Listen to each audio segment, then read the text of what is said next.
Never trust a friend who speaks like your enemy when you're not in the room. You know the type. They smile when you're around, praise your efforts, even tell you they're proud of you, but once you walk away, their tongue turns venomous. They become critics in your absence and saints in your presence. And that right there is the kind of betrayal that doesn't come from your enemy, but from someone you once called friend. Let's not sugarcoat this. Some people are only loyal when they need you. Some friends are only friends because of what they can gain from you, your energy, your kindness, your silence, your resources. And the moment you set boundaries, they shift, they distance, they talk. And the truth starts to spill through the cracks of their carefully crafted words. A real friend doesn't speak poorly of you when you're not around. A real friend defends you in rooms where you're not present. A real friend protects your name, your story, your heart, even when you're not there to witness it. But some so-called friends, they get bold behind your back. They joke about your flaws to entertain others. They mock your struggles for cheap laughs. They poison your character to feel better about their own. And here's the truth that most people don't want to admit. If someone feels comfortable tearing you down when you're not around, they were never building you up when you were. Their praise was a mask, their compliments were camouflaged, and their friendship was convenience, not commitment. A real friend defends you in your absence. This is not just a cliche or a feel-good phrase. It's a vital truth.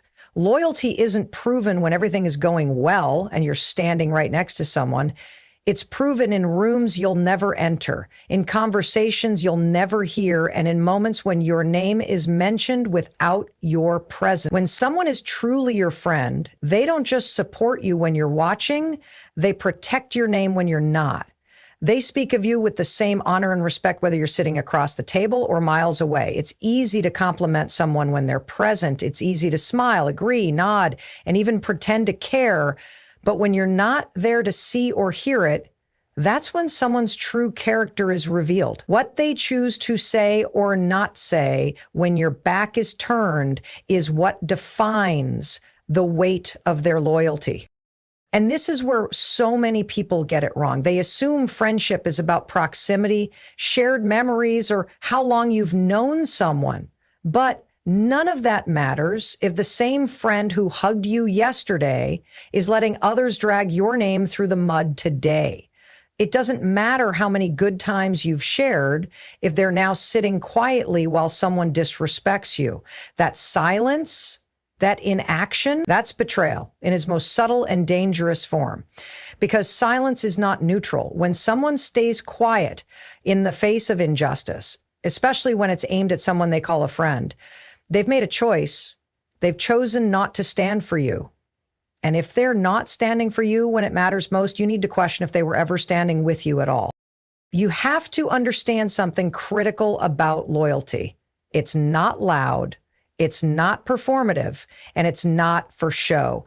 True loyalty is quiet, consistent, and most importantly, protective. It shields your name, your character, and your story.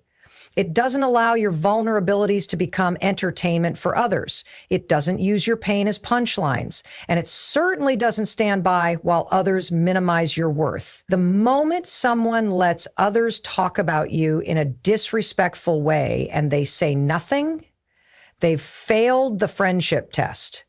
You don't need a friend who only defends you when it's convenient or easy. You need the kind of person who speaks up even when it's awkward, even when it costs them something, even when it puts them in an uncomfortable position. There's a reason this kind of loyalty is rare, because it takes courage, it takes strength to stop someone mid-sentence and say, don't talk about them like that. That's my friend. It takes moral clarity to stand up in a room full of people who are laughing at your friend's expense and decide you won't be part of it. Most people don't want to rock the boat. They don't want to be the one who stands out, so they stay silent. They smile politely. They laugh along, and in doing so, they become complicit. That's not friendship. That's weakness masquerading as neutrality. It's painful to realize that someone you trusted, someone you called a friend, could sit quietly while others tarnish your reputation. But it's also powerful. It's powerful because it reveals truth. It strips away illusion, and it allows you to see who's truly in your corner. You see, not everyone who smiles at you is for you. Not everyone who checks on you wants to see you rise. Some people only want access to your life, not responsibility for it. And the way they handle your absence tells you everything you need to know about the role they should or shouldn't play in your future. It's not about expecting perfection. Everyone has weak moments. But when someone repeatedly fails to protect you when it counts, that's not a mistake, it's a pattern. And patterns are powerful indicators of character. If someone is comfortable being silent while others attack you, then they're not neutral. They're passive participants in your downfall. And the longer you ignore that, the more damage they can do under the radar. We need people who are loyal in spirit, not just in speech. People who would rather lose the approval of the crowd than lose their integrity by staying silent. People who consider your name sacred and treat your absence as an opportunity to show true loyalty. Because at the end of the day, the people who defend you when you're not around are the only ones you should keep around. Words are not just sounds. They are reflections of thought, intention, and emotion. What a person says, especially when they think no one is paying attention, reveals far more about their inner world than any action they perform on the surface. When a friend uses subtle negativity, masked sarcasm, or offhand jokes that sting just a little too much, they're often saying more than they realize. These aren't harmless comments. They are clues. Clues to how that person really sees you, how they feel about your growth, and what they may be hiding behind the curtain of friendliness. You see, the most dangerous betrayal doesn't come with a knife in the back. It comes in the form of words that pretend to be harmless, disguised as humor, concern, or casual observations. But if you listen closely, you'll hear the envy, the resentment, the competition hiding in between the lines. A friend who genuinely supports you doesn't joke about your insecurities. They don't downplay your achievements or make you feel like your dreams are unrealistic. They don't say things like, must be nice, with that undertone of bitterness. They don't mock your efforts or question your decisions with a smirk, but someone who feels threatened by your rise, they'll use their words to plant seeds of doubt. They'll disguise their discomfort as advice. They'll say things that sound supportive but feel like poison. I just don't want you to get your hopes up. Are you sure you're ready for that? You've changed a lot lately. Don't forget where you came from. These are the kinds of comments that seem innocent, but are meant to shrink you. They want to pull you back to the level where they feel comfortable because your growth confronts their stagnation. You'll often find that people who speak these kinds of words are wrestling with their own insecurities. When someone sees you becoming more confident, more successful, or more self-aware, it threatens the identity they've built in relation to you. If they've always been the strong one, the funny one, the more successful one, your transformation shifts that balance. Instead of adjusting and growing with you, they resist. They don't know how to celebrate your progress without feeling like they're losing something themselves. So their words start to change. They become more dismissive, more critical, more sarcastic. And because they're your friend, you're tempted to brush it off. You tell yourself they didn't mean it. You excuse it as stress, humor, or misunderstanding. But deep down, you know when a comment doesn't sit right. You know when it cuts deeper than it should. That's your intuition warning you something's off. A true friend doesn't need to dim your light to feel seen. They don't need to bring up your past to remind you of your limits. They use their words to build, not break. They challenge you with kindness, not sarcasm. They give you truth with love, not superiority. But someone who is struggling internally will use words as weapons, not to destroy you outright, but to keep you small enough that they can manage their discomfort. This is why paying attention to someone's words is crucial. Not just what they say to you, but what they say about you to others. Not just the big moments, but the small, seemingly throwaway lines that reveal their mindset. Watch how they speak when you succeed. Are they clapping for you, or are they giving you backhanded compliments?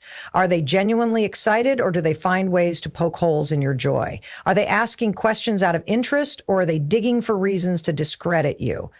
These are the patterns that tell the truth. A fake friend can fake their smile, but they can't fake their language forever. Over time, their words will slip. And when they do, you have to be honest with yourself about what you're hearing. You have to believe the tone, the phrasing, the intent behind their speech, because words don't lie. They expose. They expose envy disguised as concern, competition disguised as care, and resentment disguised as jokes. You can't afford to surround yourself with people who speak against you in subtle ways, even if they claim to love you. Words hold power. They shape energy, influence perception, and define relationships. And if someone constantly uses their words to bring you down, even in playful ways, you're dealing with someone who doesn't fully support your rise. Pay close attention to what they say when they're being real. That's the version that tells the truth. Insecurity is a silent poison that slowly eats away at relationships, especially friendships. It doesn't always show up in obvious ways. In fact, it's often masked behind smiles, compliments, and shared memories. But it reveals itself when someone begins to feel threatened by your confidence, your success, or your peace. Suddenly, the dynamic shifts. The friend who used to cheer for you begins to withdraw. They start making odd comments. They stop clapping when you win. Their support becomes conditional. They don't say it out loud, but their energy changes. And it's because your growth is waking up their deepest fears. Instead of being inspired by you, they feel exposed. Your progress reminds them of where they haven't gone, what they haven't done, and the parts of themselves they've ignored. And when insecurity takes hold, betrayal often follows. You must understand something about people who are deeply insecure. They crave control, not because they're evil, but because they're scared. They feel unstable within themselves, and the only way to feel secure is to control the people around them. When you were struggling, when you were uncertain, they felt close to you. Your vulnerability made them feel needed, maybe even superior. But now that you're growing, healing, achieving, they feel left behind. They don't know how to process the fact that you're becoming someone they can no longer pity or manage. So instead of supporting you, they turn to subtle betrayal. They talk behind your back. They minimize your efforts. They compare you to others in a way that makes you question yourself. And worst of all, they try to sabotage your self-belief, not with grand gestures, but with tiny cutting words that slowly chip away at your confidence. This form of betrayal isn't fueled by hatred. It's fueled by fear. Fear that they're losing access to you. Fear that you'll outgrow them. Fear that you no longer need them in the way you once did. And to maintain their sense of power, they use manipulation masked as concern. They start warning you about becoming too proud or too ambitious. They remind you of your past failures and moments when you're finally gaining momentum. They bring up your weaknesses just when you've started feeling strong, not because they want to help you stay grounded, but because they can't handle the version of you that's evolving. Their insecurity makes them believe that if you rise too high, you'll forget about them. And instead of dealing with that fear maturely, they react by trying to pull you back down. It's painful to see someone you care about act this way, but it's even more dangerous to ignore it. Because an insecure friend who feels threatened by your success can become the most unpredictable person in your life. They might not cut you off directly, but they'll slowly distance themselves. They'll stop including you. They'll downplay your achievements in front of others. They'll support you in public, but compete with you in private. And all the while, they'll pretend like nothing's changed. But everything has, because once insecurity turns into quiet competition, trust is already broken. You don't need friends who only feel comfortable around you when you're struggling. You need people who are inspired by your success, not intimidated by it. People who clap even when you're ahead of them. People who can celebrate your glow without feeling dimmed by it. That kind of friendship requires emotional maturity and self-awareness, two things insecurity does not allow. Insecurity demands comparison, and comparison breeds jealousy, and jealousy in a friend is a slow poison. It corrodes the connection over time, turning what was once closeness into quiet resentment. If someone is secretly envious of you, they will eventually betray you. Maybe not today, maybe not in a big dramatic moment, but little by little, their actions will shift, their words will carry different meanings, their tone will become sharper, colder, less supportive. They'll start siding with your critics, even if they pretend it's unintentional. They'll stop defending you when it counts. And worst of all, they'll celebrate your setbacks in silence, relieved by your return to a version of yourself that makes them feel safe again. You must be vigilant with people whose self-worth is tied to being above you. Because the moment your light shines too brightly, they will either try to dim it or disappear. When someone gossips to you, they will eventually gossip about you.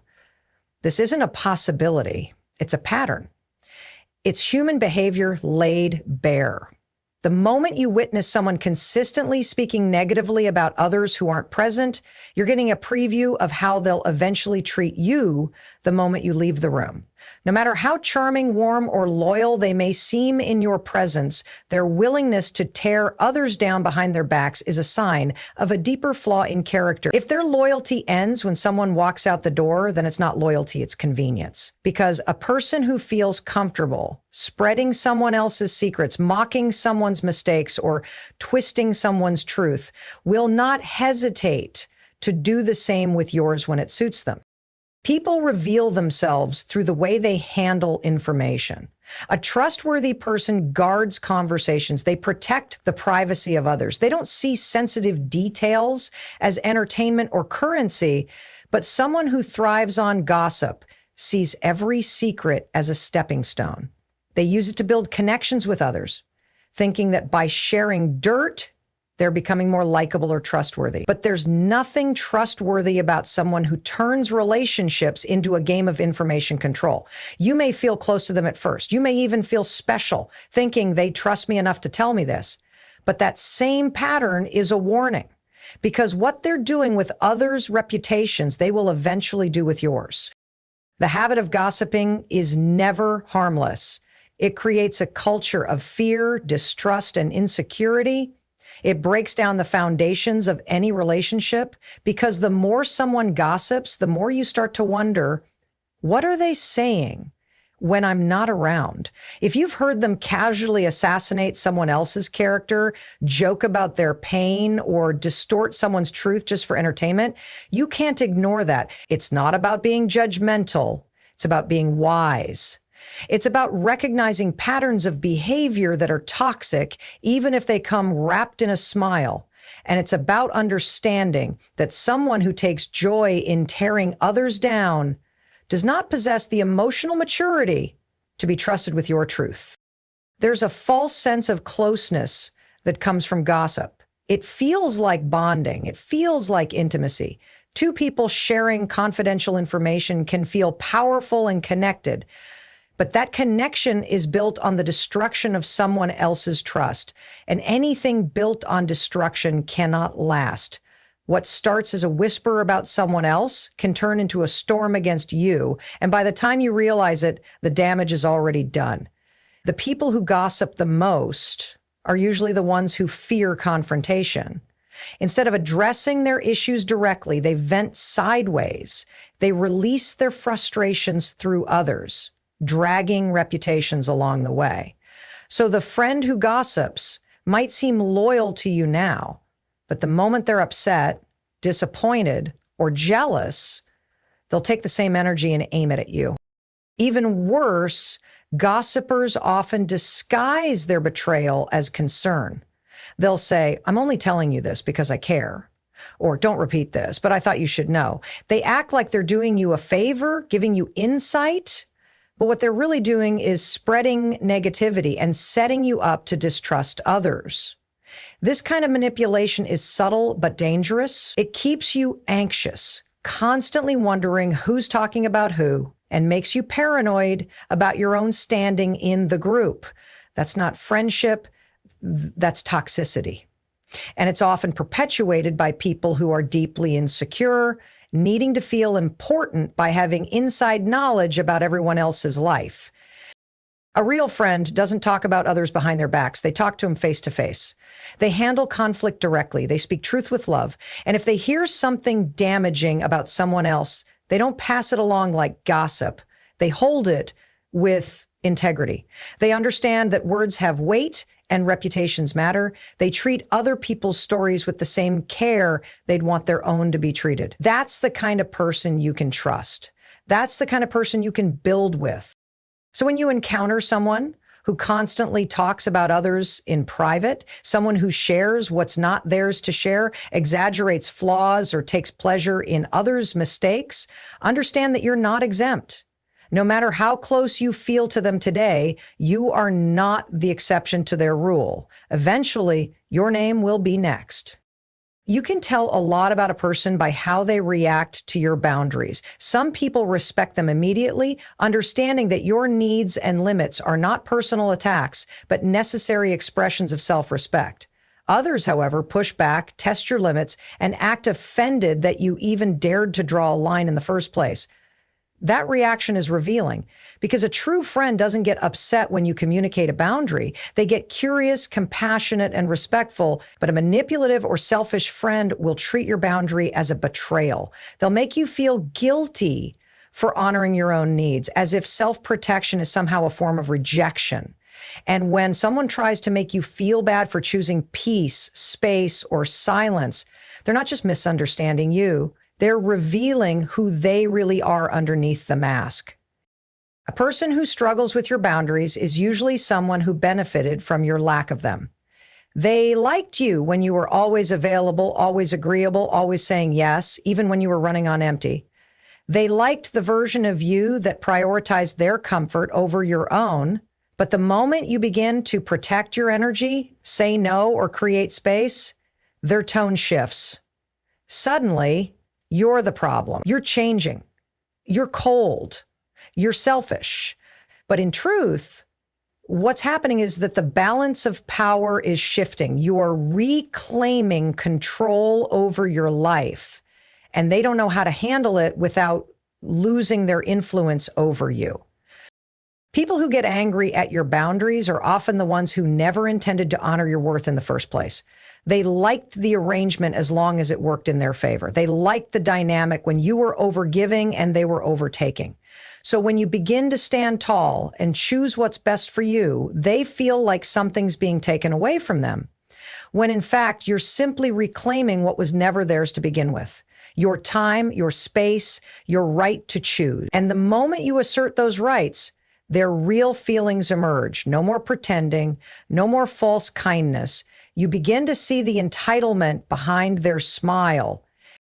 It's not your job to explain over and over again why you need rest, clarity, or space. A real friend doesn't require you to justify your self-respect. They don't need a PowerPoint presentation to accept your truth. They hear your boundary, and even if it surprises them, they adjust. They ask questions, they listen, and most importantly, they grow with you. But the wrong friend will take it personally. They'll act as if your boundary is an insult, a punishment, or a rejection. They'll twist it into something ugly when all it really is an act of love for yourself and for the relationship. Because healthy boundaries don't destroy connection, they strengthen it. They remove the resentment, the silent pressure, the unspoken expectations that slowly erode trust. But people who thrive on control can't handle that clarity. They prefer confusion, they prefer guilt, they prefer the version of you who stays silent just to keep the peace. You'll notice that once you set boundaries, these types of friends will either disappear or become more manipulative. They'll test the boundary to see if you really meant it. They'll push you emotionally, hoping you'll cave. They'll use guilt trips, passive-aggressive behavior, or even fake apologies just to reset the dynamic in their favor. That's when you have to stay strong. Because if you back down now, they'll learn that your boundaries are flexible, and they'll keep bending them until they break. You're not being harsh by protecting your peace. You're being wise. You're not abandoning people, you're refusing to abandon yourself. And anyone who can't respect that has no business being in your inner circle. Respecting boundaries is the baseline of emotional maturity. If someone can't do that, they are not ready to be close to you. They may be fun. They may have history with you. They may even love you in their own dysfunctional way. But love without respect isn't love. It's attachment. And attachment can turn toxic when one person expects to have unlimited access to another's energy, no matter the cost. So when a friend lashes out at your boundaries, understand the message behind their reaction. They're not upset because you hurt them. They're upset because they can no longer benefit from the version of you who let them overstep. There's a dangerous kind of friend who acts like your biggest supporter in your presence, but works against you in your absence. This is the friend who smiles when you're winning, but secretly hopes you stumble. They clap for you on the outside, but inside they're filled with envy and quiet resentment. They don't confront you directly. They don't show obvious signs of disloyalty. Instead, they plant seeds, subtle comments, little jabs, strategic silences. They disguise their jealousy as jokes. They frame their criticism as concern. They say they're happy for you, but their actions tell a different story. These friends are the most dangerous, not because they're open enemies, but because they pretend to be allies while quietly undermining you when you're not looking.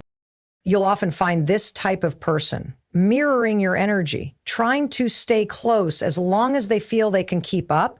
But when you begin to rise, to elevate, to grow beyond their reach, they start to shift. At first, it's barely noticeable. Maybe they stop engaging with your good news. Maybe they grow strangely quiet when everyone else is celebrating you. Maybe they start mentioning your flaws more often, like they're trying to keep you grounded, but what they're really doing is anchoring you to doubt. They don't want you to outgrow the version of yourself that made them comfortable. So instead of cheering you on as you evolve, they begin crafting quiet narratives that make your success seem less deserving. These people are masters of disguise. They might repost your wins on social media, show up to your events, and act like they're part of your support system. But behind closed doors, in different conversations, they begin to shift the narrative. They exaggerate your mistakes. They highlight your weaknesses. They downplay your accomplishments. And they do it with such subtlety that others don't even realize it. They'll say things like, yeah, they're doing well, but you know how they can be. Or, I'm happy for them, but I just hope they don't get carried away. These are not throwaway lines. They are calculated moves to water down your credibility and keep you within a version of yourself that serves their ego. This type of friend is often someone who's deeply insecure, someone who measures their value by how close they appear to greatness. But the moment you start becoming truly great, truly free, truly powerful, they panic. Because your light exposes their shadows. Your elevation forces them to confront the areas in their life where they've stayed stuck. And instead of growing, instead of doing the inner work to evolve with you, they choose sabotage. Not loud, not obvious, but quiet, corrosive, and calculated. And because they've studied you closely, they know exactly where to hit. They know your doubts, your fears, your weak spots. They use what you've confided in them to build a subtle case against you, not publicly, but in the minds of others. What makes them especially dangerous is the fact that they often believe they're not doing anything wrong. They convince themselves that they're being honest, that they're offering balance to the conversation. But balance without truth is manipulation. They're not balancing the narrative, they're rewriting it. And when you confront them, they act innocent. They'll say you're imagining things, being too sensitive, or letting success change you. That's how they keep the power dynamic intact. They make you question your intuition while they continue to play both sides. Friend to your face, competitor behind your back. Eventually, you'll begin to feel the shift in your spirit. Their presence won't sit right with you anymore. You'll notice how drained you feel after talking to them, how hesitant you become about sharing your wins, how often you second guess yourself after their passive comments. That's your soul signaling that something is off. And when you begin to listen to that signal, you'll realize that loyalty isn't proven by how people act in public. It's proven by how they speak of you in rooms where you aren't present. A real friend defends you. A real friend uplifts you. A real friend protects your name like it's their own. And if someone can't do that, no matter how long you've known them, no matter how much you've shared, then they're not your friend. They're your hidden enemy. Jealousy wears many disguises, and one of the most deceptive is excessive criticism wrapped in the illusion of honesty. There are friends who will tell you they're just being real or that they only want the best for you, but their words are never empowering. They're minimizing. Every time you try something new, take a risk, or start shining a little brighter, they're the first to point out the flaws, not constructively, not to help you grow, but in a way that slowly chips away at your confidence. They hide their envy under a mask of tough love, always quick to critique, but never present to genuinely support. These friends don't celebrate your journey. They critique the speed, the direction, the style, and then call it just being honest, when really they're being threatened by your progress. The subtlety of their words is what makes them dangerous.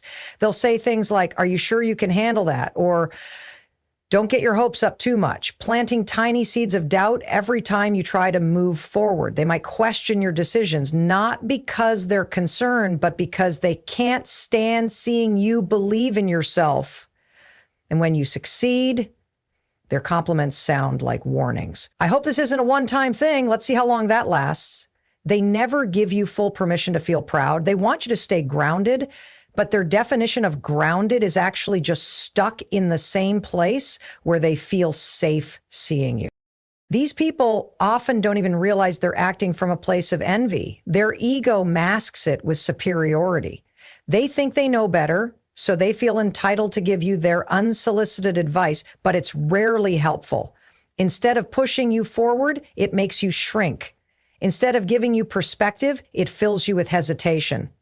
And what's worse is that they'll often deliver this criticism during your most vulnerable moments. When you're doubting yourself already, when you need support the most, they offer skepticism instead. Not because they're realistic, but because your breakthrough reminds them of all the chances they didn't take, the fears they surrendered to, the dreams they buried.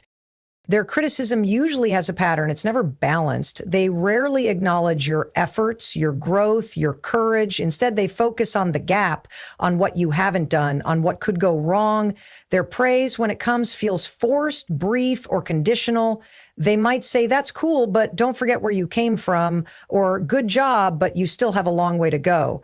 There's always a but at the end of every compliment. And it's not because they want you to improve. It's because they're uncomfortable with you improving faster than they are. Another way this jealousy shows up is through sarcasm. They turn your ambitions into jokes. They mock your enthusiasm. They make you feel silly for dreaming big. And when you confront them, they claim you can't take a joke. But what they're really doing is using humor to deliver hostility. That's how passive aggression works. It cloaks cruelty in laughter. And the longer you let it slide, the more you start to internalize it. You begin to question your value, your vision, your voice.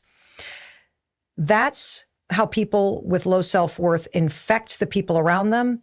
They disguise their bitterness as wisdom and their fear as experience. One of the clearest signs you're dealing with this kind of friend is how you feel when you share good news. If your first instinct is to downplay your win, to brace for a negative response, or to only share half the truth so you don't trigger their judgment, you're already subconsciously protecting yourself from someone who doesn't want to see you shine. Real friends make you feel safe to celebrate. They amplify your joy, not suffocate it. They believe in your dreams, not because they've seen proof of your success, but because they see the strength in your spirit. That's the kind of friend who makes you better, not smaller. When you constantly find yourself on the receiving end of criticism that doesn't come with support, that doesn't uplift you or leave you feeling stronger, you need to start questioning the motives behind it. Not all criticism is helpful. Not all feedback is rooted in care. Sometimes It's just envy in disguise. A way for someone to remind you of your place because they can't handle the idea of you rising above it. There's something deeply unsettling about a friend who competes with you in silence. You may not notice it at first.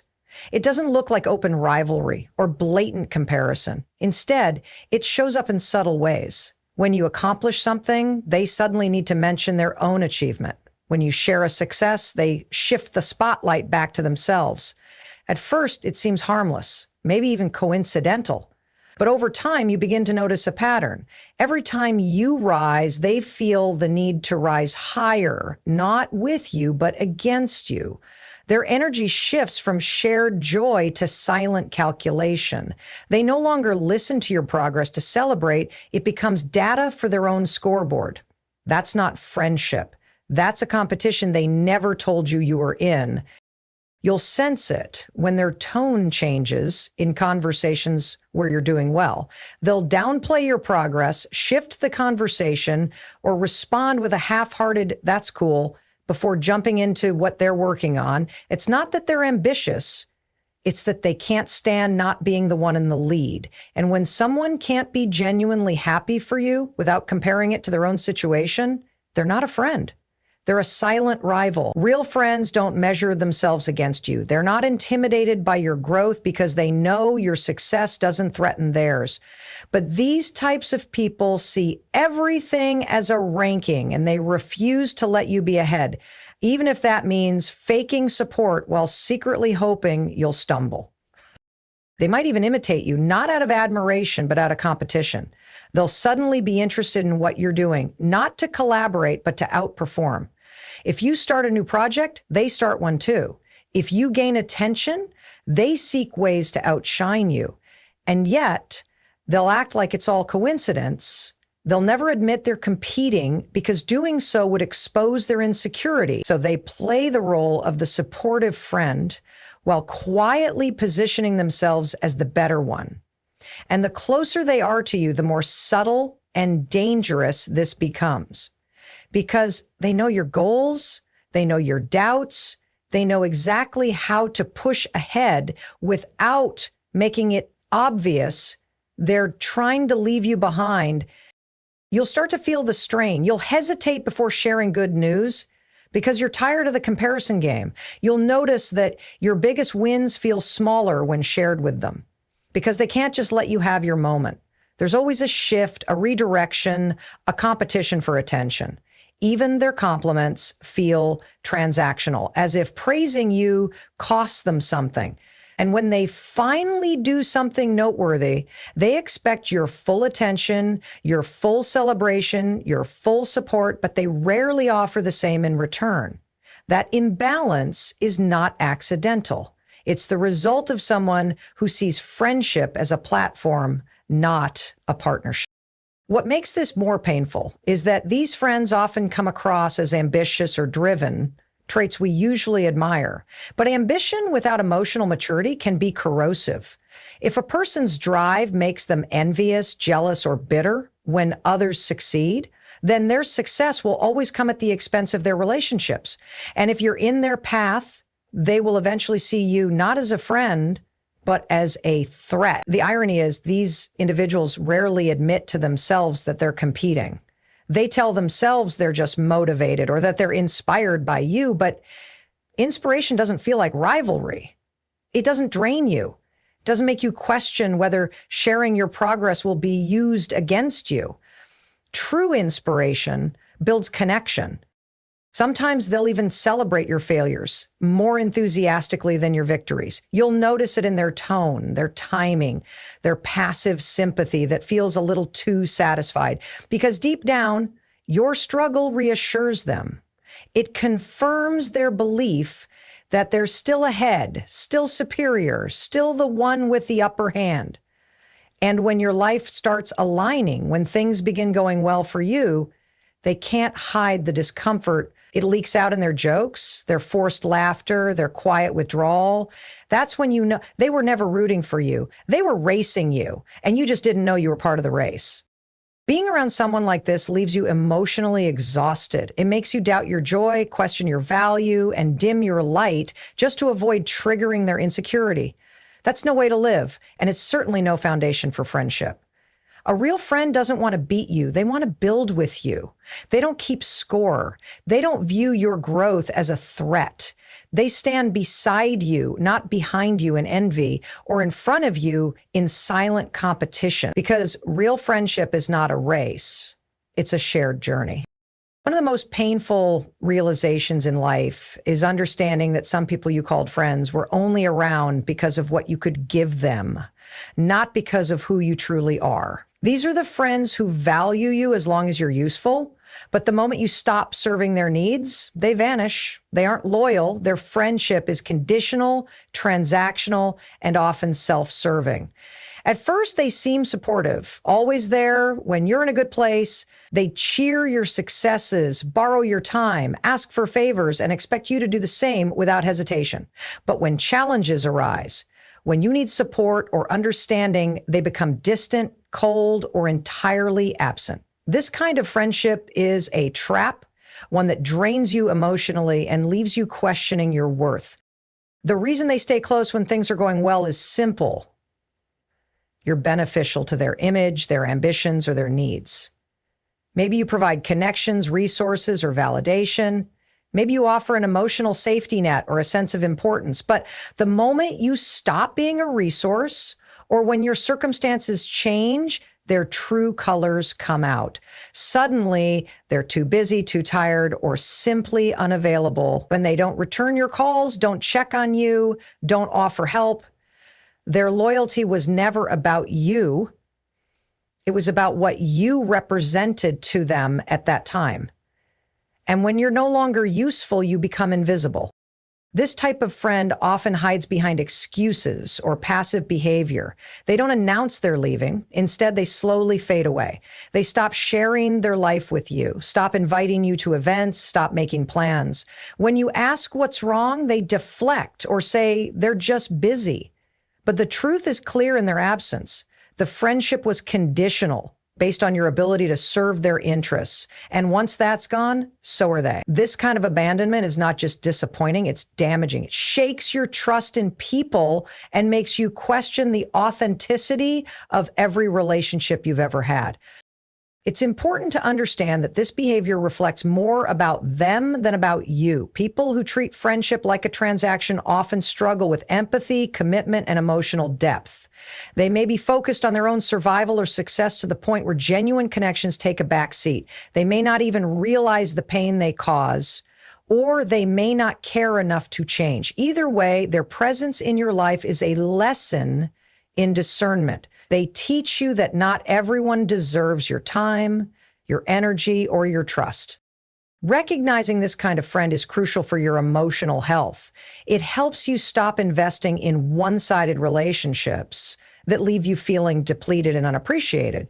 When you start to see the pattern, when the friendship feels more like a convenience for them than a mutual bond, you begin to protect yourself. You learn to set boundaries, to guard your heart, and to prioritize people who show up consistently, not just when it suits them. Real friendship is reciprocal. It involves give and take, support and celebration, presence in good times and bad. This doesn't mean you should be quick to label everyone as fake or selfish.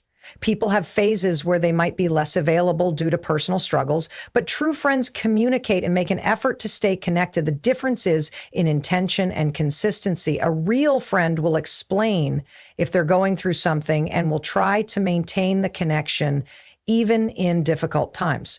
A conditional friend simply disappears without explanation, leaving you alone to face your challenges. But the impact of conditional friendships goes beyond just feelings of betrayal. It affects your self-esteem and how you view relationships in general.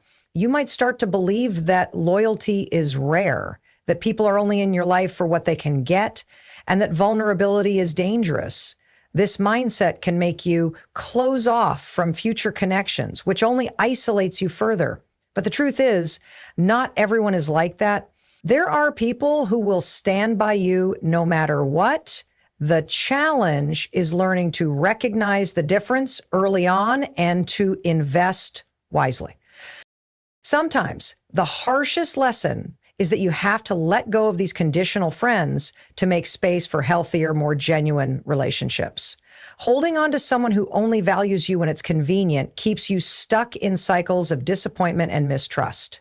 It prevents you from fully embracing your worth and finding those who appreciate you unconditionally.